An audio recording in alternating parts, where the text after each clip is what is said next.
जय श्री राम। जय बजरंगबली।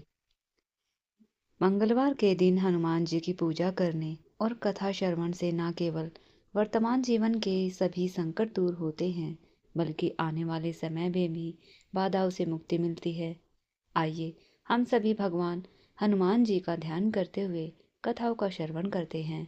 कथाओं से पहले हम सभी रणमोचक मंगल स्त्रोत का पाठ सुनेंगे और इस पाठ को सच्चे मन से सुनने पर कर्ज बाधा आदि से मुक्ति मिलती है।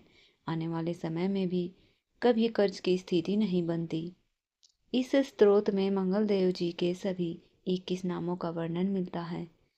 मंगल देव का संबंध हनुमान जी से है और हनुमान जी सभी प्रकार की समस्याओं से छुटकारा दिलाने वाले देवता माने जाते हैं।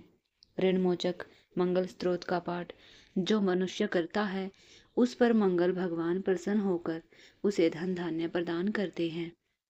वह मनुष्य कुबेर भगवान की तरह धन संपत्ति का स्वामी बनता है। प्रिय श्रोताओं, अब सुनिए रणमोचक मंगल स्त्रोत पाठ हिंदी में। हे मंगल देव, शास्त्रों में आपके जो नाम बताए गए हैं, उनमें पहला नाम मंगल, दूसरा भूमिपुत्र जिनका जन्म पृथ्वी से हुआ, तीसरा ऋणहर्ता यानी कर्ज से मुक्ति दिलाने वाला, चौथा धनप्रद यानी धन को देने वाला, पांचवा स्थिरासन यानी जो अपने आसन पर अड़िग रहता है, छठा महाकाय यानी जो बहुत बड़े शरीर वाले हैं, सातवां नाम सर्वमा विरोधक यानी कार्य में आने वाली सभी बाधाओं को दूर करने वाला। हे मंगल देव, आपके नामों में आठवां नाम लोहित नवा लोहितांग दवा, साम का नाम यानी कृपा करने वाले, जिसका अर्थ सामग ब्राह्मणों के ऊपर अपनी कृपा दृष्टि को रखने वाला है। 11वां धरात्मज यानी पृथ्वी के गर्भ से उत्पन्न होने वाला। 12वां कुंज, 13वां भौम, 14वां भूतद यानी ऐश्वर्य को देने वाला। 15वां भूमि नंदन यानी पृथ्वी को आनंद देने वाला। हे मंगल देव, आपके नामों में 16वां नाम अंगारक, 17वां नाम यम, 18वां सर्वोग पारक और 19वां नाम वृष्टिकता अर्थात वृष्टि करने वाले यानी वर्षा करने वाले। 20वां नाम वृष्टिहर्ता, वर्षा न होने के कारण अकाल लाने वाला। 21वां नाम सर्व काम फल प्रदा, संपूर्ण कामनाओं को फल देने वाला। हे मंगल देव, जो मनुष्य आपके इन 21 नामों का वाचन सच्चे मन और विश्वास से करता है, उस मनुष्य के ऊपर कभी ऋण नहीं होता, अर्थात वह धन की प्राप्ति करता है। हे मंगल देव, आपकी उत्पत्ति पृथ्वी के गर्भ से हुई है। आपकी आभा आकाश में कड़कड़ाने वाली, आकाश में चमकने वाली बिजली के समान है। सभी तरह की शक्ति को धारण करने वाले कुमार मंगल देव को मैं नतमस्तक होकर प्रणाम करती हूँ। हे मंगल देव, आपके मंगल स्त्रोत का पाठ मनुष्य को हमेशा अपने मन में किसी भी तरह के विकार को दूर कर अपनी पूर्ण श्रद्धा और आस्था के साथ करना चाहिए। जो भी मनुष्य इस मंगल स्त्रोत का पाठ करता है और दूसरों को सुनाता है, उसके सभी कष्ट दूर हो जाते हैं। हे मंगल देव, मेरे ऊपर किसी दूसरे का कोई बकाया हो तो उसे समाप्त कर दीजिए। किसी भी तरह की व्याधि हो तो उसे भी दूर कीजिए। हे मंगल देव, मेरी गरीबी को दूर कर अकाल मृत्यु के भय को दूर करिए। मुझे किसी भी तरह का डर, कलेश और मन में दुख हो तो उसे भी हमेशा के लिए दूर करें। हे मंगल देव, आपको संतुष्ट करना बहुत ही कठिन है। आप तो मुश्किल से प्रसन्न होने वाले मंगल देव हैं। आप जब किसी पर भी अपनी कृपा की बारिश करते हैं तो उसे समस्त प्रकार के सुख समृद्धि प्रदान करते हैं। अगर कोई मनुष्य अपने जीवन काल में अपनी आवश्यकताओं की, अपनी कामनाओं की पूर्ति के लिए किसी दूसरे मनुष्य से कर्ज लिया होता है और किसी कारणवश कर्ज चुका पाने में असमर्थ हो जाता है, तो उसे ऋण मोचक मंगल स्त्रोत का पाठ करना चाहिए। कर्ज में डूबे हुए मनुष्य इस ऋण मोचक मंगल स्त्रोत का जाप श्रद्धा और विश्वास के साथ नियमित रूप से करता है, उसे कर्ज से मुक्ति मिल जाती है। ऋणमोचक मंगल स्त्रोत पाठ समाप्त। सभी मिलकर प्रेम से बोलिए मंगल देव की जय। एक बार एक ब्राह्मण दंपत्ति थे। उन्हें संतान सुख प्राप्ति नहीं थी। इस कारण वे दुखी रहा करते थे। ब्राह्मण पुत्र प्राप्ति की इच्छा से हनुमान जी की पूजा करने के लिए एक बार वन को चले गए। वहां भक्ति भाव से वे हनुमान जी की पूजा करने लगे। घर पर उनकी पत्नी भी पुत्र प्राप्ति के लिए प्रत्येक मंगलवार का व्रत करती थी।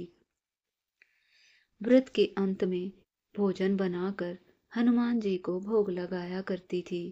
एक बार किसी कारण से ब्राह्मणी भोजन बनाकर हनुमान जी को भोग नहीं लगा पाई, तो उन्होंने अपने मन में प्रण किया कि अब अगले मंगलवार को हनुमान जी को भोग लगाने के बाद ही भोजन करेंगी। इस तरह 6 दिन भूखे रहने के कारण मंगलवार के दिन वह मूर्छित हो गई। हनुमान जी उन ब्राह्मण की भक्ति, लगन और निष्ठा देखकर प्रसन्न हो गए। उन्हें प्रकट होकर दर्शन दिए और कहा, मैं तुमसे बहुत प्रसन्न हूँ। तुम्हें एक सुंदर बालक देता हूँ जो तुम्हारी बहुत सेवा किया करेगा। तब हनुमान जी ने ब्रह्मणी को बाल रूप में दर्शन दिए और अंतर्ध्यान हो गए। सुंदर बालक को पाकर उन्होंने ब्रह्मणी बहुत प्रसन्न हुई और उन्होंने बड़े प्रेम से बालक का नाम मंगल रखा।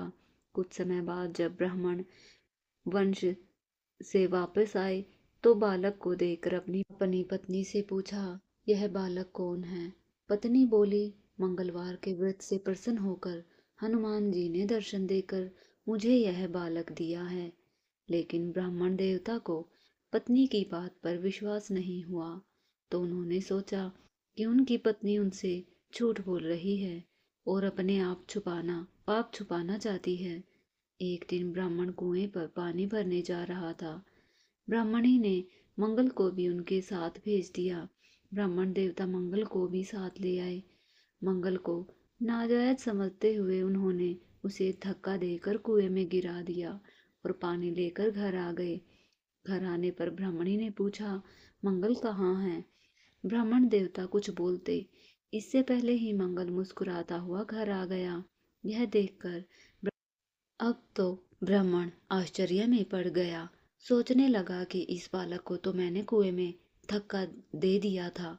फिर रात को सपने में ब्राह्मण देवता ने हनुमान जी को देखा। वे कह रहे थे, यह बालक मैंने दिया है। तुम्हारी पत्नी पर शक करना उचित नहीं, वह तो प्रतिव्रता स्त्री है। ब्राह्मण यह जानकर बड़े प्रसन्न हुए और शर्मिंदा भी हुए। इसके बाद ब्राह्मण दंपति ने हर मंगलवार को निष्ठा के साथ, भक्ति के साथ व्रत किया। आनंद पूर्वक वे अपना जीवन बिताने लगे। इस प्रकार जो भी व्यक्ति मंगलवार व्रत का पाठ करता है, मंगलवार के व्रत की कथा सुनता है और दूसरों को सुनाता है, तो हनुमान जी की कृपा से उन्हें सभी प्रकार के सुख प्राप्त होते हैं। मंगल ग्रह 9 ग्रहों में से एक है जिन्हें अंगारक और कुजा नाम से भी जानते हैं। मंगल देव को पृथ्वी देवी का पुत्र माना गया है। गणेश पुराण के अनुसार एक बार हिरण्याक्ष के बड़े भाई ने पृथ्वी देवी को का अपहरण कर लिया था। पृथ्वी देवी को उससे छुड़ाने के लिए भगवान ने वराह रूप धारण किया। भगवान ने हिरण्याक्ष का वध किया और पृथ्वी देवी को बचाया। उस समय पृथ्वी देवी भगवान से बहुत प्रसन्न हुई और उनसे विवाह करना चाहती थी। वराह अवतार के समय भगवान का प्रकाश आकाश में हजारों सूर्यों के समान था और असहनीय था। तब भगवान ने पृथ्वी देवी की इच्छा पूर्ण करने के लिए अपने सुंदर और मूल रूप में उन्हें दर्शन दिए। तब उनका विवाह हुआ। 1 वर्ष तक अकेले रहे। तब उनके पुत्र के रूप में मंगलदेव का जन्म हुआ। शिव पुराण के अनुसार एक बार भगवान शिव कैलाश पर्वत पर ध्यान में लीन थे। तब उनके माथे से पसीने की 3 बूंदें निकली और धरती पर गिरी। उन बूंदों में से एक अत्यंत सुंदर शिशु प्रकट हुआ जिसका नाम लालिमा लिए हुए था, जिसकी 4 भुजाएं थी। भगवान शिव ने बालक का पालन पोषण करने के लिए पृथ्वी देवी भूमि को सौंप दिया। बालक का नाम भौम रखा गया क्योंकि उसका पालन पोषण और परवरिश भूमि द्वारा यानी धरती माता द्वारा हुई थी। जब भौम बड़े हुए तो वे काशी गए और भगवान शिव को प्रसन्न करने के लिए तपस्या की। भगवान शिव ने उन्हें आशीर्वाद देते हुए मंगल लोक प्रदान किया, जो सुख शुक्रोप से भी अधिक श्रेष्ठ था।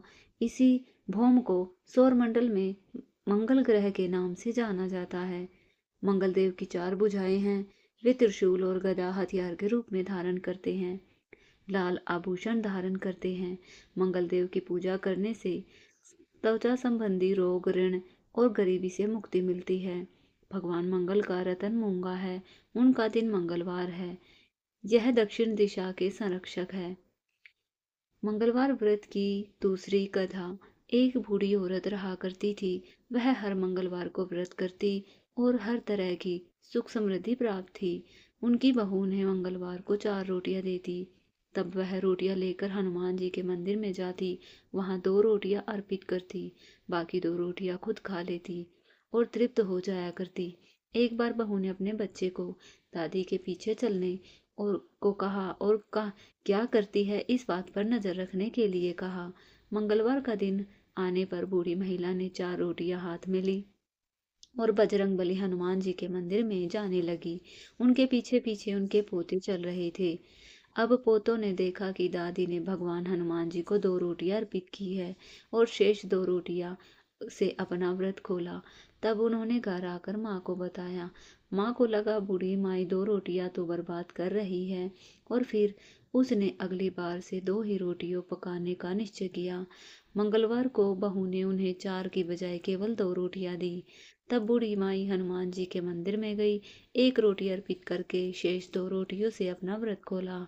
उसके पोतों ने यह सब भी देखा और अपनी माँ को सारी हाल बताई। तब उस बालकों की माँ को लगा कि बूढ़ी माई तो 1 रोटी बर्बाद कर रही है। अगली बार मैं केवल इनको 1 रोटी दूंगी। अगला मंगलवार आने पर बूढ़ी माँ को बहू ने 1 ही रोटी दी और बूढ़ी माई उस 1 रोटी को लेकर मंदिर में चली गई। उन्होंने आधी रोटी हनुमान जी को अर्पित की, बाकी आधी रोटी से अपना व्रत खोला। उसके पोते आज भी जब यह देख रहे थे तो अपनी माँ को सब कुछ बता दिया। बहू ने सोचा बूढ़ी माई तो घर का पैसा बर्बाद कर रही है। उसने फैसला किया कि वह अगले मंगलवार को उन्हें कोई रोटी नहीं देगी। उधर बूढ़ी माई अगले मंगलवार बिना रोटी लिए खाली हाथ बजरंगबली हनुमान जी के मंदिर गई। उनके पास उन्हें अर्पित करने के लिए कुछ नहीं था। तब बजरंगबली हनुमान एक छोटे से बालक के रूप में उनके सामने आए और बोले, बूढ़ी माई क्या हुआ? तब बूढ़ी माई ने उस बालक को पूरी कहानी सुनाई। बालक ने कहा, माई आप इस मंदिर के पीछे अपनी एक कुटिया क्यों नहीं बना लेती? मुझे आप अपना पुत्र मान लीजिए। आपके भोजन का प्रबंध मैं कर दिया करूंगा। ऐसे परिवार में रहने का क्या लाभ जो अपने बुजुर्गों की देखभाल नहीं करता। वह बालक की बात मानकर झोपड़ी बनाकर वहीं रहने लगी। हर रोज वह छोटा बालक उनके लिए 1 जग भरकर दूध और चीनी मक्खन मिला हुआ चूरमा लाता था। अब बूढ़ी माई का जीवन सुखमय और शांति भरा था। प्रत्येक मंगलवार बजरंगबली हनुमान जी की पूजा करके उन्हें भोग लगाकर ही अपना व्रत खोला करती।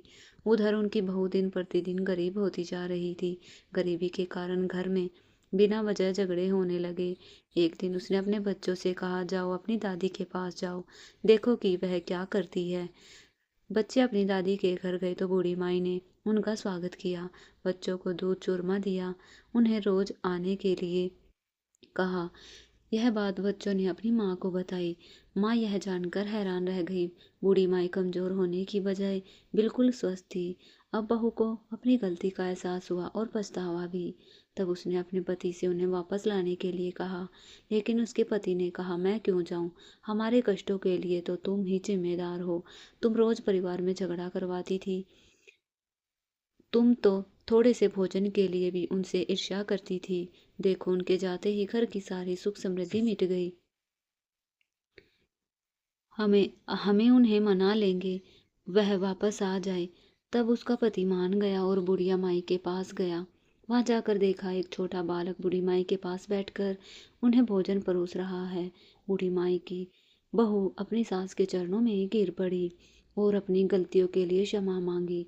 बूढ़ी माई ने उस बालक से कहा, क्या मैं उनके साथ जाऊं, क्योंकि उन्हें अपनी गलती का एहसास हो गया है। बालक ने कहा, हाँ माँ जी आप जा सकती हैं। अगर आपको कोई परेशानी हो तो आप फिर से वापस आ जाइएगा। अब बूढ़ी माई अपने परिवार के पास वापस लौट गई। अब भी बूढ़ी माई प्रत्येक मंगलवार का व्रत रखती, लेकिन अब बहू ने कभी भी हनुमान जी को अपने भोजन का आधा भाग अर्पित करने पर कोई भी आपत्ति नहीं जताई। उनके घर में फिर से सुख समृद्धि लौट आई और वे सभी अपना जीवन सुखमय बिताने लगे। प्रिय भक्तों, यह थी मंगलवार व्रत की कथा।